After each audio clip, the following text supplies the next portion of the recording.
আসসালামু আলাইকুম গাইস, সবাই কেমন আছেন? আশা করি ভালো আছেন। আজকে আমরা একটা রেসিপি নিয়ে চলে আসলাম। রেসিপির নামটা হচ্ছে মোরগ পোলাও। এটা কিভাবে বানাতে হয় সেটা আজকে আমার ফুফু আপনাদের সাথে শেয়ার করবে। তো পোলাও বানানোর জন্য আমরা 1 কেজি চাল নিয়েছি। চালগুলো আমরা হাঁড়িতে ঢেলে নিচ্ছি।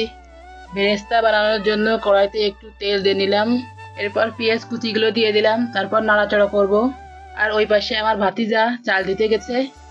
তো পেঁয়াজটা বাদামি রং না হওয়া পর্যন্ত ভাজতে থাকবো। এখান থেকে 90% উঠিয়ে রাখবো, আর বাকি পেঁয়াজের ভিতর চালটা দিয়ে দিব। আর একটা কথা অবশ্যই মনে রাখতে হবে, চালের পানিটা ঝরিয়ে নিতে হবে।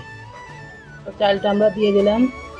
এরপর আমরা চালটা ভালোভাবে নাড়তে থাকবো যাতে করে হাঁড়িতে না লেগে যায়। তো আপনারা অবশ্যই চালটা ভালোভাবে ভেজে নেবেন যাতে করে ভাতটা ঝুরঝুরে হয়।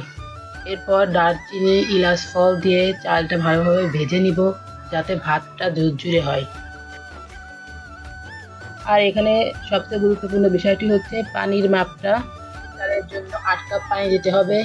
তো আমরা পানি দেওয়ার জন্য একটা কাপ নিয়েছি, আর এই কাপে করে আমরা 8 কাপ পানি দিব। আর পানি দেওয়া হয়ে গেলে স্বাদ মতো লবণ দিতে হবে। যে যেরকম খান সেভাবেই দিবেন। ঢাকনা দিয়ে ঢেকে দিতে হবে যতক্ষণ পর্যন্ত না পানিটা শুকায়। তারপর পেঁয়াজের বেরেস্তাটা উপরে ছড়িয়ে দিব, নেড়ে দিব একটু। তারপরেই তৈরি হয়ে যাবে আমাদের সেই মজাদার সাদা পোলাও। ওয়াও, কি সুন্দর দেখতে পোলাওটা।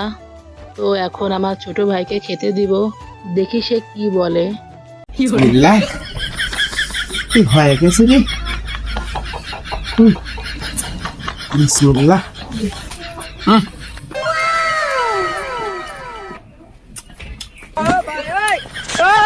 সেই স্বাদ হয়েছে, কঠিন স্বাদ লাগতেছে।